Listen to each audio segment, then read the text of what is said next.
Barca lose vital La Liga points. Liverpool lead the race for PSV star. Spurs continue their hunt for a manager, a transfer roundup, plus this week's Friday feels, all coming up on today's OneFootball Daily News. As I'm your host, Angelina Kelly, let's get into it.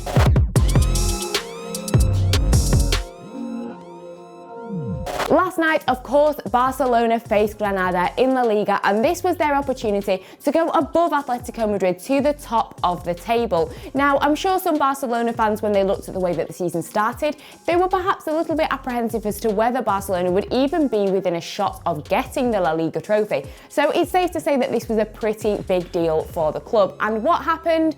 They completely blew it. They lost 2-1 to Granada, and now on goal difference and with the points, they're actually in third. And the icing on top of the cake, Ronald Koeman saw red and was actually sent off. And for this to happen on such an important night, you do have to look towards the manager when you're considering where the blame does lie. Of course, Barcelona do have the Copa del Rey under their belt, and it was a great performance to get that trophy, but it just seems like we are time and time again not seeing completely what this team is capable of, especially in the big games. When the stakes are high for Barcelona, whether it's in El Clasico against Atletico Madrid or even arguably in the Champions League, Koeman just doesn't seem to do enough to get enough out of this team for them to perform well and get these vital victories. And last night was just another example of that. I think last night was also an example of the fact that Samuel Umtiti, I do feel like his time at Barcelona is up, as you could argue that he was actually at fault for the 2 goals. So Barcelona now have to win all 5 of their remaining fixtures, and even then it doesn't guarantee that they will be lifting the La Liga trophy. Don't get me wrong, Ronald Koeman is of course a talented manager, and it has been great to see all of the young talent that he has been bringing into the first team this season, but I am just not completely filled with confidence when I look at him at the helm at Barcelona, because like I say, when it counts, when it's the big games, and some of these games they will look back on and think these are where we did drop points, you know, he doesn't seem to be completely in control, and he doesn't seem to be able to get 100% the best out of the team that he's putting onto the pitch. I also feel like with his substitutions, they were far too late on in the game against Granada, and with all of the changes that are happening at Barcelona at the moment, his job has been called into question. It seems like he will probably keep his job at the end of this season, especially because they did win the Copa del Rey, but is he the man that can 100% lead Barcelona in the future back to the glory days that Barcelona fans will remember so fondly? I'm not too sure. Next up, and it is over to Liverpool, who are emerging as favourites to get a new striker, and the striker in question is PSV's Donyell Malen. Now, according to a Dutch publication, despite interest from the likes of Barcelona and Juventus in the 22-year-old, it is Liverpool that are in pole position to get him to sign on the dotted line. With 25 goals in 42 appearances at the time of filming, he would definitely be a vast improvement on the striking force that Liverpool do have at the moment. For example, Roberto Firmino, he's only actually scored 6 goals this season. Now, I'm not saying that they're going to sell Roberto Firmino and bring in Malen, but he's probably more than likely going to be a permanent replacement, a long-term replacement for Divock Origi, who seems set to depart from Anfield this summer after 7 years with the club. And this is because in all competitions this season, he's only actually managed 6 starts, and since the arrival of Diogo Jota, his game time has decreased significantly. With rumours circulating that Mo Salah could possibly be looking for a move away from Anfield this summer, Jurgen Klopp is going to need reinforcements when it comes to the number of goals that they will need to score. To be honest, even if Mo Salah does stay, of course Malen and Salah do not play in the same position, so I think they will still need to bring in a player like Malen who can provide them with some much needed goals, as I've already highlighted, as some of their strikers really just are not doing the job that they need to do. And to be honest, I do feel like Malen would be a really good fit. Now, his contract does not expire until 2024, but the reported price tag is around £25 million. Not too shabby in my opinion, but although, like I say, Barcelona and Juventus are also interested in the player, if Liverpool are in pole position, they need to get him to sign on the dotted line sooner rather than later. But whichever club Malen does potentially move to, they are going to get a brilliant player.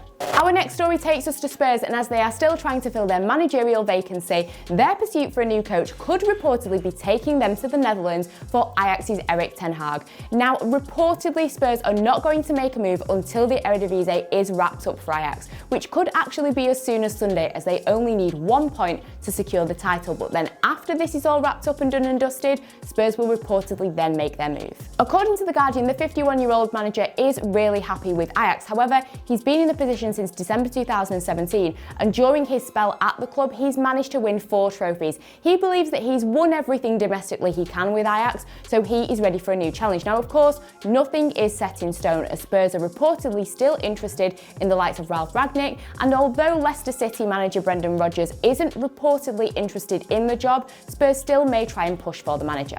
Although he is still under contract with Ajax until next season, Ten Hag does seem to have all of the credentials for a potential Spurs manager. Like I say, he has won domestic cups, and also in the 2018-19 season, he managed to take Ajax to the semi-finals of the Champions League. They beat the likes of Real Madrid and Juventus on their way, and ironically, it was actually Spurs who knocked them out in the end. In addition, he is a big fan of front foot football, and also he has brought in an array of young talent with Ajax, and he's supported talent that has already been there, with the likes of Frenkie de Jong, Matthijs de Ligt and Ryan Gravenberch. Like I say, no moves have been made just yet, but Ten Hag could be a really good fit for the job. At the end of the day, Julian Nagelsmann was reportedly Spurs' top priority when it came to getting a manager.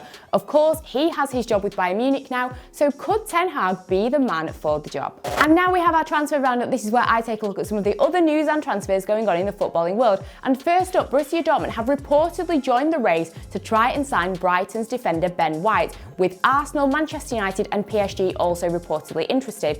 Over at Inter Milan, it seems like if they do end up winning the Serie A title, they will be potentially offering a new contract to Ashley Young. Atletico Madrid's goalkeeper Jan Oblak has reportedly stated that he would be interested in a new challenge in the Premier League. And finally, despite rumoured interest from Real Madrid, it seems like Manchester United are the team that are winning the race to try and get Villarreal's Pau Torres to sign on the dotted line, and it seems like Manchester United will want to get the deal done before the Euros begin. Now, obviously, Villarreal and Manchester United both had massive wins in the first leg of the semi-finals of the Europa League last night, and for Manchester United fans, after that great performance, that 6-2 victory against Roma, the fact that they could be getting a new defender potentially is surely another reason why today is a great day to be a United fan. And last but by no means least, we have Friday Feels. This is where you guys can give us your footballing predictions for some of the weekend's games in the comment section below, and some of the correct ones will be read out on Friday. So first up, it is the Old Firm derby in Scotland. Rangers against Celtic. This is going to be a massive one. Of course, the two teams met quite recently in the Cup. It was Rangers who won 2-0, and I think it's probably going to be a similar situation. I feel like mentally, Rangers do have the upper hand on Celtic. Obviously, this is a game with so much tension and competition anyway. Also, the fact that Rangers have won the league this season, I just do think that they will have the upper hand, so I'm going to go for a 2-1 victory to Rangers. And next in the Premier League, another massive game. It is Manchester United against Liverpool. So many amazing games over the years with these two clubs playing each other, and I'm a little bit nervous, but I'm excited for this one. I think looking at Manchester United and their recent form, like I've already mentioned, that brilliant victory over Roma, the fact that Liverpool's last 3 games have been draws, I'm not going to write Liverpool off completely. I do think that they could still potentially bring it out of the bag, but I've got to go with my heart on this one. I think Manchester United will get the win, and I'm going to go for a 3-1 victory for Ole Gunnar Solskjaer's team. And over in France, 3rd and 4th place in Ligue 1, Monaco and Lyon will be facing each other at the weekend. Now, these two teams did face each other last week in the Coupe de France. It was Monaco that won 2-0, and I just feel like Monaco are really going to be on their A game, because they will want to keep up with PSG, who are in 2nd, and they're only above them by 1 point. However, as much as I think Monaco are going to be on their A game, I think Lyon are going to bring it as well, but I feel like this one could end in a draw, so I'm going to go for a 2-2 final result. But what do you guys think? What are your Friday Feels predictions? Let us know in the comment section below. So that's everything for today's OneFootball Daily News. As always, check out all the other content that we've got here. Have a great weekend, and I will see you all later.